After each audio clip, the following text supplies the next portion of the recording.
അതേ പ്രിയരെ, ദൈവം നമ്മുടെ കൂടെയുണ്ടെങ്കിൽ അവൻ നമുക്ക് സ്വസ്ഥത നൽകുകയും ദൈവം നിന്നെക്കുറിച്ച് ഒരുക്കിയ ചില ദൈവിക പദ്ധതികളിലേക്ക് നിന്നെ നടത്തുകയും ചെയ്യും.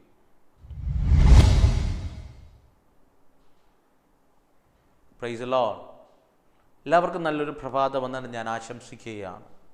ജേണി വിത്ത് ഹോളി സ്പിരിറ്റ് എന്ന ദൈവിക സന്ദേശവുമായി നിങ്ങളുടെ മുൻപിൽ കടന്നു വരുവാൻ ദൈവം ഒരുക്കിയ വിലയേറിയ ഭാഗ്യത്തിനായി ഞാൻ എൻ്റെ ദൈവത്തെ സ്തുതിക്കുന്നു, സ്തോത്രം ചെയ്യുന്നു.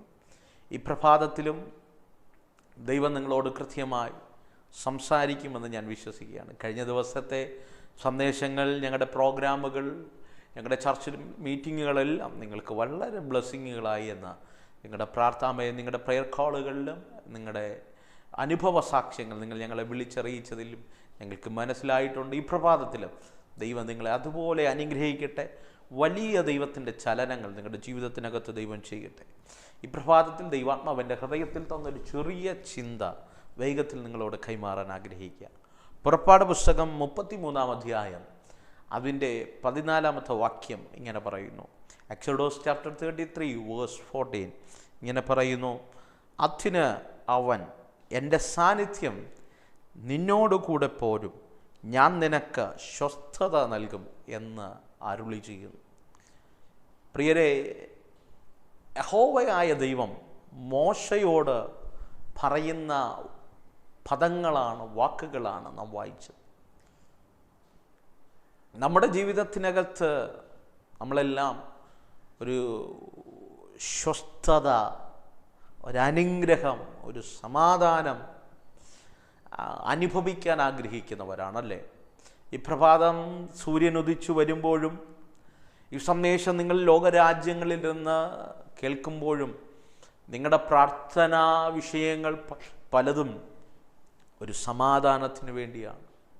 ഇന്നനുഭവിക്കുന്ന വേദനകൾക്കകത്ത്, വിതകൾക്കകത്ത്, പ്രയാസത്തിനകത്ത് ദൈവത്തിൻ്റെ ഒരു സമാധാനം വെളിപ്പെട്ടെങ്കിൽ, ദൈവത്തിൻ്റെ ഒരു സ്വസ്ഥത വെളിപ്പെട്ടെങ്കിൽ, ദൈവിക നന്മകൾ നിൻ്റെ കൂടാരത്തിനകത്ത് വെളിപ്പെട്ടെങ്കിൽ എന്നാഗ്രഹിക്കുന്നവരാണ് നാം. ഇന്ന് പകൽക്കാലം സ്വസ്ഥത നിന്നിൽ വെളിപ്പെടണമോ? ദൈവത്തിൻ്റെ സാന്നിധ്യം നിൻ്റെ കൂടെ വേണം. ദൈവിക സാന്നിധ്യം നിൻ്റെ കൂടെ ഉണ്ടെങ്കിൽ നിശ്ചയമായും നിന്നിൽ സ്വസ്ഥത വെളിപ്പെടും. അതുകൊണ്ട് ഇന്ന് പകൽക്കാലം സമാധാനത്തിന് വേണ്ടി നീ ഒന്നും ചെയ്യണ്ട, അനുഗ്രഹത്തിന് വേണ്ടി നീ ഒന്നും ചെയ്യണ്ട, പിന്നെ വിഷയം പരിഹരിക്കപ്പെടാൻ നീ ഒന്നും ചെയ്യണ്ട. ദാവീദ് പറയുന്നത് പോലെ നന്മയും കരുണയും നിന്റെ ആഷ്കാലമൊക്കെയും നിന്നെ പിന്തുടരും.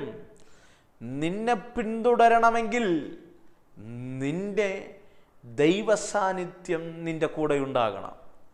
അവിടെയാണ് നമ്മളെല്ലാം പരാജയപ്പെട്ടു പോകുന്ന അനുഭവങ്ങൾ. അവിടെയാണ് നമ്മുടെ ജീവിതത്തിനകത്ത് വീഴ്ചകൾ സംഭവിക്കുന്നത്.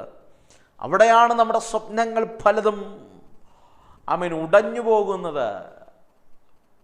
ദൈവസാന്നിധ്യത്തിനകത്ത് ഒരുവൻ അല്ലെങ്കിൽ ഒരുവൻ്റെ കൂടാരമുണ്ടെങ്കിൽ നിശ്ചയമായും അവനെ തകർത്ത് കളയാൻ ആർക്കും കഴിയില്ല. അവൻ്റെ കൂടാരത്തെ ചിതലമാക്കി കളയാൻ ആർക്കും കഴിയില്ല. ഈ സന്ദേശം ഞാൻ നിങ്ങളോട് കൈമാറുമ്പോഴും ആത്മനിറവിൽ ഒരു ദൂത് ഞാൻ കൈമാറാം. ദൈവ സാന്നിധ്യം നിന്റെ കൂടെ പോരട്ടെ. മോശ ഒരിക്കൽ പറഞ്ഞു, ദൈവമേ, നിന്റെ സാന്നിധ്യം എൻ്റെ കൂടെ ഇല്ലെങ്കിൽ നീ എന്നെ അയക്കരുത്. അങ്ങനെ പറഞ്ഞവനോട് 33 അധ്യായത്തിൽ ദൈവം പറയുകയാണ്, നിന്റെ സാന്നിധ്യം എൻ്റെ കൂടെ ഇല്ലെങ്കിൽ എന്നെ അയക്കരുതെന്ന് പറഞ്ഞത് പുറപ്പാട് പുസ്തകം ആരംഭം അധ്യായങ്ങളിലാണ്. ഇവിടെ 33 അധ്യായങ്ങൾ കഴിഞ്ഞു. ദൈവത്തിൻ്റെ അവർണ്ണനീയമായ അത്ഭുതങ്ങൾ, ചെങ്കടലുകൾ വിഭാജിക്കപ്പെടുന്നു, മാറയെ മധുരമാക്കുന്നു, പാറയിൽ നിന്ന് ജീവജലം പൊഴിയുന്നു, സ്വർഗത്തിൽ നിന്ന് ദൂതന്മാരുടെ മല്ലന്മാരുടെ ഭക്ഷണം മന്നയായി പൊഴിയുന്നു, കടലിൻ്റെ അടിത്തട്ടിൽ കിടന്ന ലിവ്യാതാൻ്റെ തലയെ തകർത്ത് അതിന് തൊക്കുവച്ച് ചിറക് വച്ച് അതൊരു കാടപ്പക്ഷിയായി ഇസ്രായേലിൻ്റെ കൂടാരത്തിൻ്റെ മുൻപിൽ വെളിപ്പെടുന്നു. ഇതെല്ലാം കണ്ടവനോട് ദൈവം പറയുകയാ, ഞാൻ നിന്റെ കൂടെ പോരും. അവൻ ആരംഭത്തിൽ ചോദിച്ചു, ദൈവമേ, നിന്റെ സാന്നിധ്യം എൻ്റെ കൂടെ ഇല്ലെങ്കിൽ അയക്കരുത്. ഈ പ്രഭാതത്തിൽ ഞാൻ നിങ്ങളെ നോക്കി ഒരു ചോദ്യം ചോദിക്കട്ടെ. എപ്പോഴെങ്കിലും ജീവിതത്തിൻ്റെ ക്രൂഷ്യൽ സിറ്റുവേഷനുകൾക്കകത്ത്, മർമ്മപ്രധാനമായ ജീവിതത്തിൻ്റെ വഴിത്തിരിവുകൾക്കകത്ത് ദൈവത്തോട് അങ്ങനെ ഒരു പദം നീ ചോദിച്ചിട്ടുണ്ടോ? ഇല്ലെങ്കിൽ ഈ പകൽക്കാലം ദൈവസന്നിധിയിൽ സറണ്ടർ ചെയ്തിട്ട് ഈ പകൽക്കാലം ആ ദൈവിക ശബ്ദം നീ ദൈവത്തോട് ചോദിക്കണം. കർത്താവേ, അങ്ങയുടെ സാന്നിധ്യം എൻ്റെ കൂടെ ഇല്ലെങ്കിൽ എന്നെ അയക്കരുത്.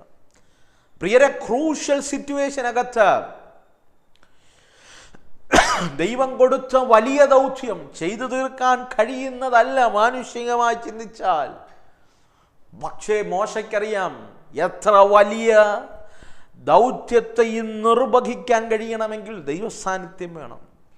ഇന്ന് പകൽ ഈ സന്ദേശം കേൾക്കുമ്പോൾ നിന്റെ ജീവിതത്തിൻ്റെ കഷ്ടത വലുതായിരിക്കാം, നീ അനുഭവിക്കുന്ന പ്രതിസന്ധി വലുതായിരിക്കാം, നീ അനുഭവിക്കുന്ന പ്രതികൂലങ്ങൾ, വേദനകൾ വലുതായിരിക്കാം, പ്രതിസന്ധികളും പ്രതികൂലങ്ങളും ഭയങ്കരമായിരിക്കാം. പക്ഷെ അതിൻ്റെ നടുവിൽ ജീവിതത്തിൻ്റെ യാഥാർത്ഥ്യത്തിനകത്ത് ദൈവത്തോട് ചോദിക്കാൻ നിനക്കൊന്ന് കാണണം, കർത്താവേ, അങ്ങയുടെ സാന്നിധ്യമില്ലെങ്കിൽ എന്നെ അയക്കരുത്. അങ്ങനെ നീ ചോദിച്ചു കഴിഞ്ഞാൽ നിന്റെ ജീവിതത്തിനകത്ത് വെളിപ്പെടുന്നവ അവർണ്ണനീയമായിരിക്കും. കാരണം നിന്റെ കൂടെ നടക്കുന്നവൻ മനുഷ്യനല്ല, നിന്റെ കൂടെ നടക്കുന്നത് ദൈവമാണ്. ദൈവം നിന്റെ കൂടെയുണ്ടെങ്കിൽ, ദൈവം നിന്റെ കൂടെ നിന്നോടൊപ്പമുണ്ടെങ്കിൽ ആർക്ക് നിന്നെ തകർക്കാൻ കഴിയും? ഏത് വ്യക്തികൾ പദ്ധതിയിട്ടാൽ നിന്റെ ദേശത്ത് നോട്ടിക്കാൻ കഴിയും? ആർക്ക് നിന്റെ തലമുറകളെ നശിപ്പിക്കാൻ കഴിയും? ആർക്കും കഴിയില്ല പ്രിയരെ. അതിനാണ് ദൈവസാന്നിധ്യം നമ്മോടുകൂടെ വരുന്നത്.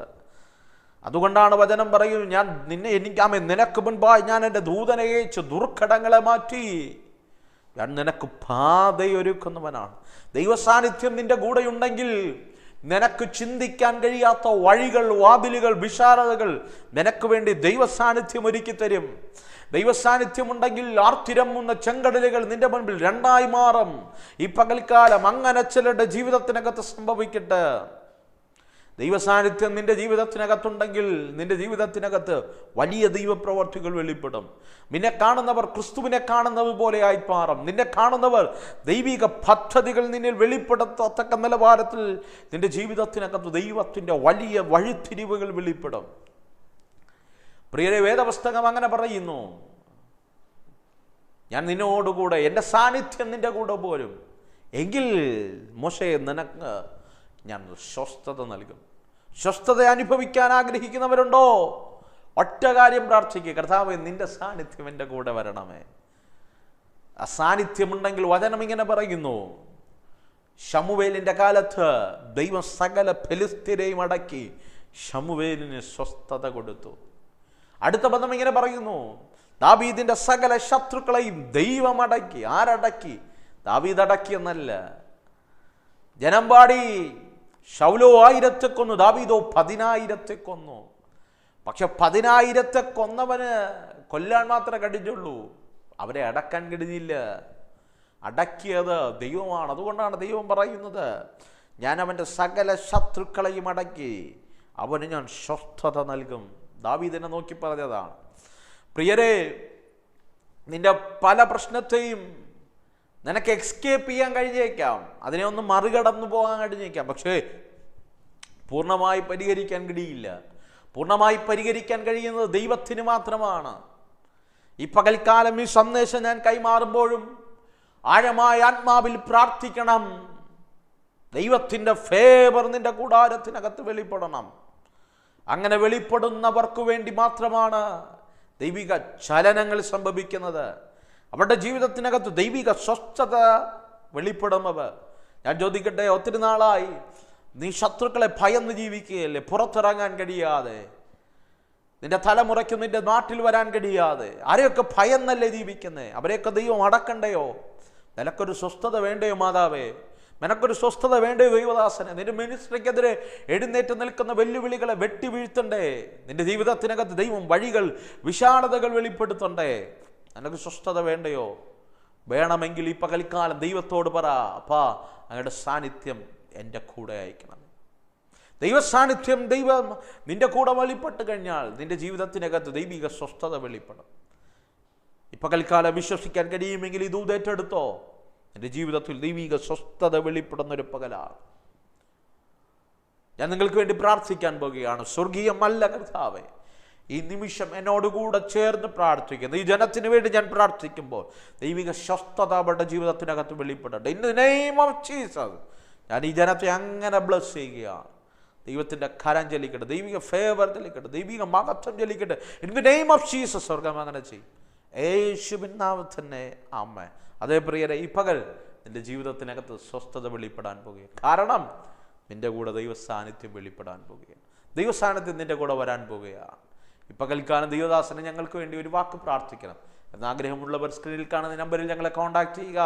നിങ്ങൾക്ക് ഈ സന്ദേശം അനുഗ്രഹമായെങ്കിൽ മറ്റുള്ളവർക്ക് ഷെയർ ചെയ്ത് കൊടുക്കുക. എല്ലാ പ്രഭാതത്തിലും ഇതുപോലെയുള്ള സന്ദേശങ്ങൾ ഞങ്ങളുടെ ചർച്ച് മീറ്റിങ്ങുകൾ നിങ്ങൾക്ക് ലഭിക്കണമെങ്കിൽ ഞങ്ങളുടെ ചാനൽ സബ്സ്ക്രൈബ് ചെയ്യുക, ഞങ്ങളെ ഫോളോ ചെയ്യുക. God bless you. Let us start our journey with Holy Spirit. Amen. Amen.